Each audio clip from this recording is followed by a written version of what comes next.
Welcome back to Duel of the Debates once again, where we fight to the death, but not really because we don't fight, but we argue, and it's a lot of fun. And so we are brought here to talk about. Here, I'll help you out. Things. Help me out, Dan. I'll help you out. We're not fighting, right? Well, I'm fighting with you now in my head. Oh, all right. Well, let's introduce our fighters today. We got two new fighters today. We got Mary Frances and we got Sydney. So, yeah. How are you guys? You guys doing good? Yeah? Yeah. Yeah? You guys ready to duel with some debates? So. All right. Yeah, it's called Duel of the Debates because of like Duel of the Fates, but not. Okay. That was bad. That was not the best, but okay. I'm still learning. You're still learning. I've only been doing this for 5 years. It's fine. Yeah, it's fine. Anyway, our topic today is the worst movie sequels. Without further ado, let's get to it.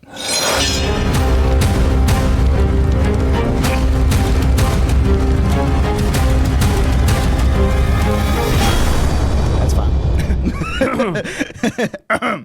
Anyway, so yeah, let's go around the table and you guys will say what you're fighting or you're dueling today, debating, whatever. Duel, debate, duel, whatever. Anyway. So this is the worst movie sequel? Yep. So, Mary Frances, what is your pick? Okay, so my pick is Wonder Woman 1984.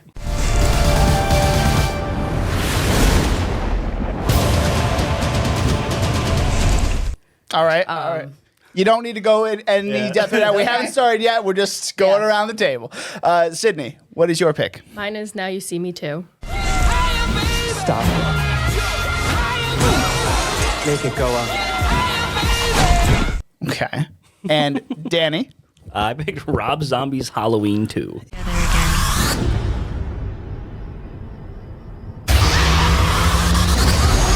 Yeah, we know how much you don't like that movie. I despise it. Okay. He's mentioned it a couple times Yeah. on the Seen It Before podcast. Yes, I have. Just a couple.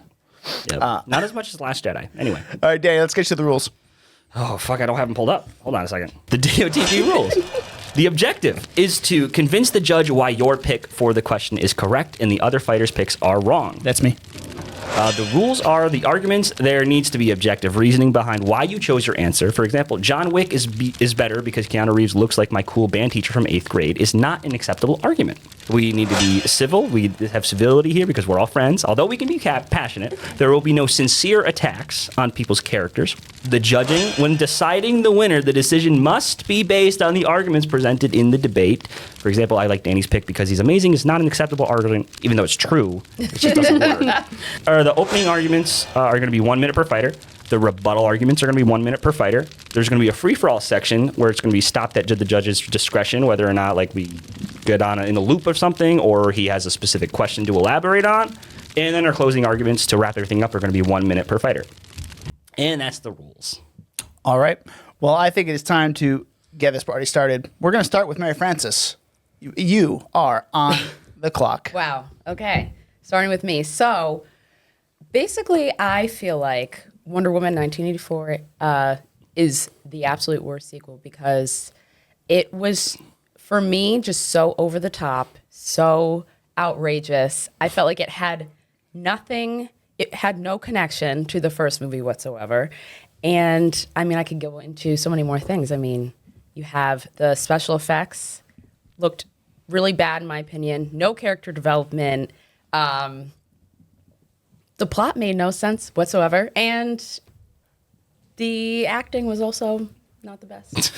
So, yeah. All right. All right, cool. All right. I can't tell if Cam stopped the clock or not, but he did. okay, cool. Sydney, you are on the clock. So with Now You See Me Too, this movie falters as a sequel by straying too far from what made its predecessor captivating. The first film had complex magic that was practical and clever once you knew how the tricks were done. As for the second movie, the overcomplicated plot sacrifices the coherence of the movie and the reliance on unrealistic CGI. It broke the illusion of plausibility. The largest issue, however, was the lazy writing. The replacement of Isla Fisher with Lizzie Kaplan was poorly handled and could have been fixed with 20 more minutes in the writer's room. Mark Ruffalo's betrayal was found out entirely too soon, and Woody Harrelson's twin brother did nothing to add to the plot. It focused less on the magic of the first movie and strayed in a completely different direction to a crime film. There were two big tricks in this movie, and one was cut short. This movie felt like a completely different element from the first, and not in a good way. Damn. All right. Wow. That was good. That was in the mix, though, so that was a little loud. It was just a little loud, but you know little what? It's fine. I think we're all used to it now. Yes. Danny, whenever you're ready, you are on the clock. Okay. Do you guys like seeing shit characters yell and scream and do stupidest things while also looking so bad that somehow their stench seeps through the TV and into your living room? Then boy, do I have a movie for you. They go way overboard, killing Octavia Spencer to a concerning degree. There's a 5-minute scene of Richard Brake saying "fuck," where he's just "fuck," because he's dying really slowly. The first 30 minutes is a dream sequence that shits all over the original Halloween 2. Everybody sucks. Everybody needs to take a shower. There's a slow motion death scene where they don't film it in a higher FPS, so it's choppy. Loomis is a douchebag. Weird Al just randomly shows up, makes a cameo, and we're supposed to not see it as a comedy. Michael walks around in cornfields without his mask for the whole movie. He talks for the first time in the entire franchise, and he says, "Die." What the fuck? And nobody likes Sherry Moon Zombie except for her husband. All right.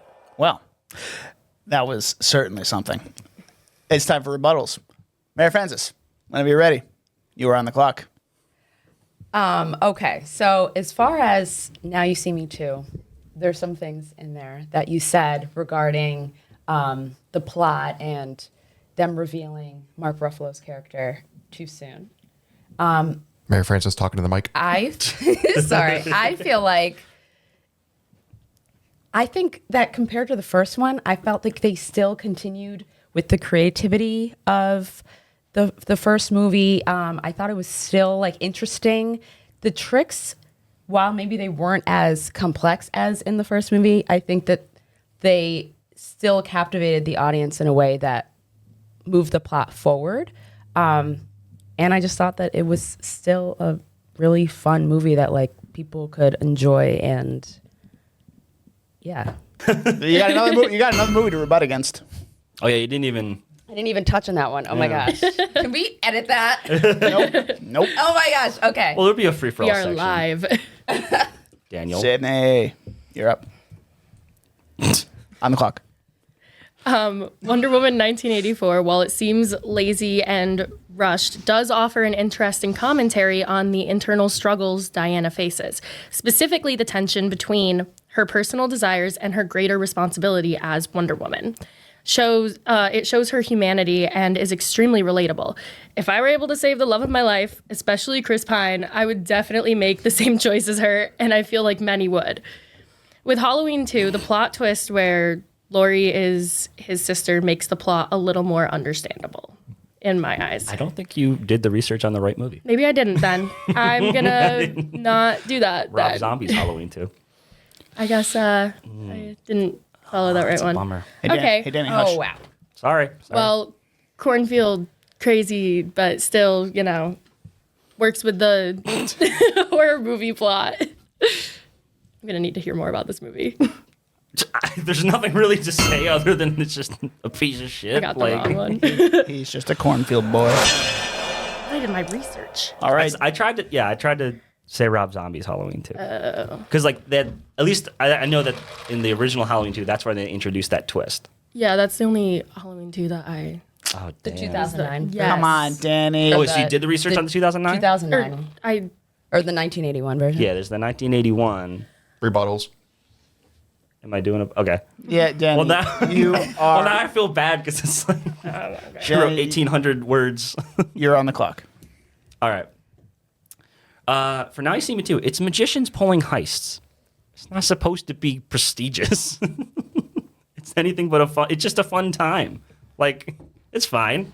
The whole cast is great chemistry, especially Jesse Eisenberg and Woody Harrelson after Zombieland, and now the first Now You See Me. Although, why is it not called Now You Don't? Wow. That makes me so mad, you know? Yeah.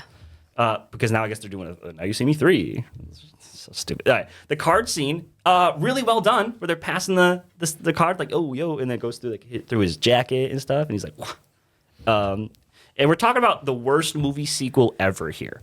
Morgan Freeman's having a fun time, right? He's there. He's like, I was part of it the whole time. You didn't even know. There are actually some really fun and cool magic tricks that are actually explainable, like the rainfall sequence. Like I really like that one. Wonder Woman 84, I'm going to... Oh, boy. It still feels like it's in the universe. It's not that bad. The rest of the movies kept introducing her. Nope, shut it. All right. It is time for our free-for-all section. I will stop you at my discretion, but we're just going to keep going until you guys start going in circles. So, have at it. Yeah, maybe Morgan Freeman's character is out having fun, but the reveal of his character being a part of The Eye was extremely random and offered almost no explanation as an ending plot twist to the movie. I had more questions than answers. Also, I do remember in the movie, he was in prison. They visited him in prison. Yeah. When did he get out? I don't remember He's that. a magician.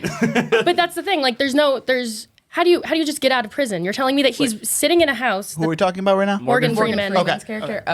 Well, because he's Morgan Freeman. I mean, How? You mean how he got out ever see that? in this second one? But- Didn't Mark Ruffalo's character Right. have him come out? He like escorted him out. He of prison. escorted him out of the prison. Okay, yeah, but Yeah. also, how did he just get to escort him out of the prison?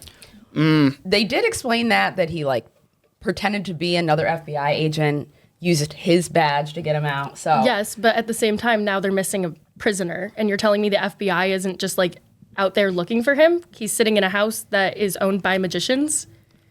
I just want to, like, okay. It's really unrealistic. Okay. I just like the movie's so tongue in cheek though, because the villain is Harry Potter. Like, right off the bat, you can't really take it seriously because I'm just looking at it. I'm like, okay, Daniel Harry. Radcliffe is trying to make a new name for himself. He wasn't able to get into like any movies after Harry Potter because he was only seen as the boy magician. He's now trying to make that villain arc for him. I mean, look at him in The Lost City too. He's also playing the villain in that movie. So I feel like this movie True. really, this movie was really good. just like, it started his new villain arc, I guess, as a character who plays villains. Or a guy who plays villains, and I think that he did a really good job. He's extremely unhinged in the movie, and he does a very good job at seeming psychotic. he's also Right. doing- I think that also plays into the fact, though, that it wasn't the worst sequel because, I mean, he was pretty psychotic, but also like very entertaining. And also that card trick, too. I agree. Right, yeah. Like, that was cool. I was like following along and I was like, okay, I like this. Yeah, I mean, he does Not the play a good worst. villain, but he doesn't play a good villain for the movie. That's my issue. Because it doesn't make any sense. He wants them to commit a crime to get a drive, basically, that could. I don't even know what right, it is. yeah. It's like It's so- something Yeah. random with the world. It has like everybody's information on it or something. It didn't make any sense as to why he would ask the magicians to get that for him. I don't know. It's just they set up a precedent in the first one where it's just like Mark Ruffalo is the whole movie. It's just like I'm gonna catch these bastards, and like at the end it's just like, oh yeah, by the way, I'm like your boss. Yeah, At the yeah. same time, like, and then Yeah. Morgan Freeman's like, by the way, I'm your boss. And then they Yeah. do a terrible, job revealing all of that in the second movie. It's awful. The execution is terrible. Oh yeah, the thing I wanted to say earlier. Now You See Me 2's director is John Chu, the guy Yeah. who did Wicked this year. That's Wow. that's Yes. what that is the whole thing that I was trying to get Cameron to say earlier. I By the way, did hi, notice Cameron. that. Gotcha. Anyway, so yeah. I gotta talk about Wonder Woman 1984 Yes, you real do. quick. I was about to because, go to that. Yeah, I feel like the first time around I didn't get to all my points, but let's just talk about the fact that the first Wonder Woman was all about female empowerment, right? We loved it, like girl power. It was very emotional. It was very passionate. It was something that we all could relate to. And then I just feel like this one was kind of like all over the place. We went from somebody who we kind of understand as a superhero to now in the second movie, all of a sudden she spent a lot of the time not as her normal role as a superhero. She spent it more of as a person who wanted to keep her dead boyfriend alive instead of putting the world first, which I kind of felt like that's going against her character in a way. And that didn't even get into the plot, which there was no plot. It was just so far-fetched. I'm like, so this guy is basically like a genie granting everybody's wishes, and then he becomes a rock. But it's Pedro Pascal. And I know, and I do love Pedro Pascal, but he becomes a rock. Okay. His character was completely over the top, and I don't know. They tried with CGI effects that did not land for me whatsoever compared to the first movie, and it felt completely disconnected from the first movie as well. It went from something that was historic and interesting to something that was so outlandish. Like, I know it's not supposed to be a believable movie, but I'm like, what is going on? Half the time I was like, I don't know what's going on. There are walls forming up into the sky. There's cheetah or leopard. It was Kristen Wiig's character who had fur. Yeah, but she was bullied though. She's like, So- I'm ugly. I will say we that understand that, but while the plot seems a little disconnected, it's a very character-driven story. Diana's struggle, especially with the temptation to bring back Steve, reflects a deep emotional turmoil. The film emphasizes her journey of accepting the past and eventually letting go. Also, with the villains, Cheetah starts off as an insecure woman who desires more. Her fall into villainy reflects the dangers of unchecked ambition. She serves as a warning of what Diana could become if she allows her desires to define her. Maxwell also reflects the era, remember we're in the 1980s, their obsession with success and wealth at any cost. His motivations are rooted in his desperation to prove himself. I agree with some of that. But You weren't kidding about the dissertation. yeah, no, I agree with that. But also, it seemed like there was still no character development, right? So it's like, it was just very basic, like face value, like, oh, I'm being bullied and now I'm going to become the villain. It was very predictable. I felt like the movie was predictable and chaotic. Well, okay, so here's the thing though. Wonder Woman, they already kind of set a baseline. Like, okay, it's in the context of the DC universe. Right. The first Wonder Woman, DC extended years. My bad. The first Wonder Woman was universally like, this is the best one, and then but we're also failing to look at like the shit pile that was just surrounding it, Yeah. and so like this kind of just fits in with that. So it's like it's kind of meant to be that way. See, but you're proving my point. But here's that the it's thing, though. supposed- Here's the it's thing. supposed to be terrible. Here's the thing, though. Okay, Wonder Woman, Gal Gadot, she continued playing the character after. She was still in the universe. It wasn't Right. bad enough to just destroy it. My movie ended a franchise that had been going since 1978 for like a decade. It was just like, we can't do this anymore. Because, like, okay, it's slightly better, or Halloween Ends is slightly better because Jamie Lee Curtis is in there. Oh yeah, I've never seen a movie that just obliterates a sense of what the franchise is, other than this movie. It's like they turned Michael Myers into Jason Voorhees, and that's like just not. And like it pisses me off because like everybody's like, oh, who's your favorite horror movie? And like, oh, Michael Myers. Oh, I love Friday the 13th. They call him Jason. What the fuck? It's Michael Myers. Rob Zombie made a shit music video where Scout Taylor Compton, who plays Laurie in the movie, she has to pretend to be crazy and drink blood and a bunch of lazy, dumb occult. It's not even creative. Like it's the most lazy, just like, oh, well, she's crazy and she's possessed by the devil. And Michael Myers. It also fails at being a sequel in its own right because it just takes a massive left turn into hammered shit territory after the first one. The first one's just like more grounded. Like they just redid the movie. They had this like okay, let's look at Michael Myers as like a true character, like a person. He's not pure evil. So that's a different take. And then they made it like, okay, he's a killer in suburbia. And in this one, you got a fucking white horse. You got a fucking Okay, you know but what I mean? yes, with the white horse thing, do you think that maybe they did that to make him feel more personable in the sense that they were maybe trying to build on some character development, show you a little bit of backstory to Michael He's just got mommy issues. Like, why do I need a fucking white horse for that? to push the narrative of the mommy issues, you know? Before that, you could just use your imagination. Now they were actually showing you something concrete. Sure. You know? Okay. No. Let's hear some more good things about Halloween 2 from Sydney and Mayfair. I mean, I'll say that it continues with the theme of just being a complete slasher movie horror. I feel like for the people who go into a movie looking for that, I mean, it delivered, right? I mean, maybe people aren't going to see that movie for the character development and for, you know what you're going into when you go to see that movie. You're not looking for like the best acting, the best. I was looking for a good follow up to the legacy of Halloween. Yeah. Sure, they got some beheadings in there. They got some stabs. Which is what you expect, right, from that character. So he didn't not deliver the things that you would expect. I expect that from just like a generic slasher movie. Halloween's different though. Michael Myers has mystery behind him. Does he? Yeah. Well, at least in the original, Well, he's just like, who is he? yeah. He's just the shape. He's pure evil. Yeah, You but just look lost. it's because I prepared for a completely different movie. I mean, there's probably some like similarities. oh no, there definitely are.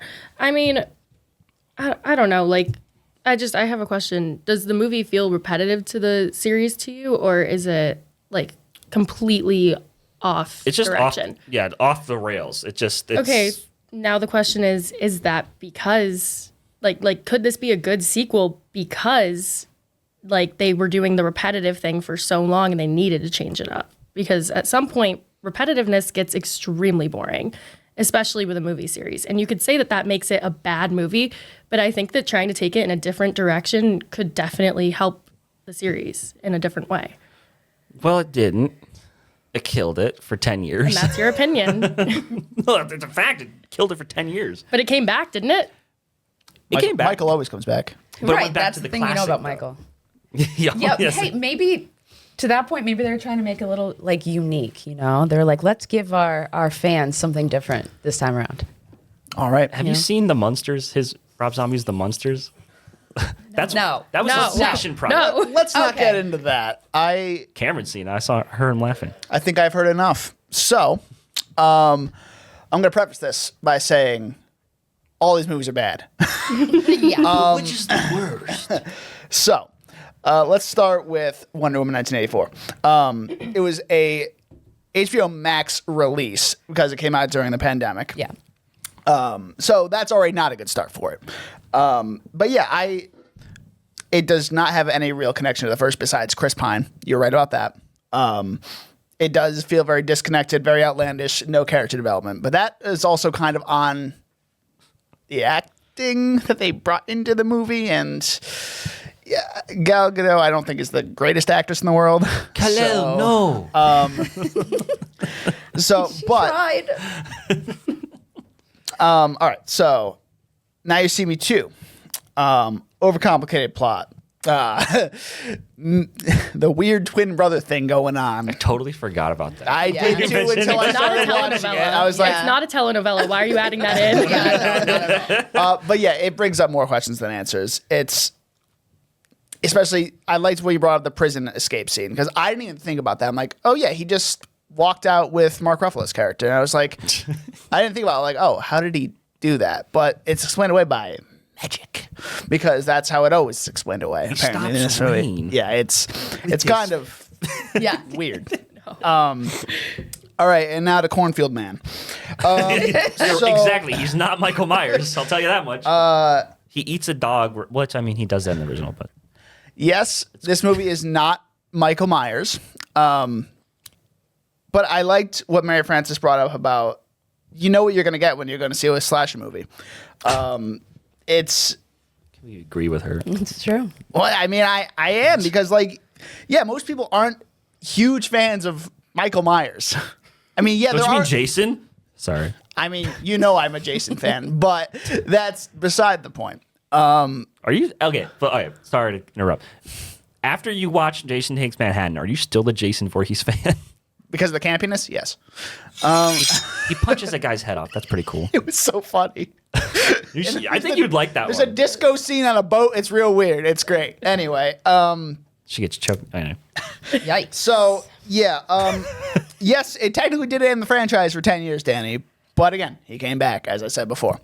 Can't kill him. You can't kill him. You can't kill evil. Pure evil. What was that? What? Okay, I think. Oh boy, yeah, I think Now You See Me Too is the worst sequel. You won. Again, it had more questions than answers.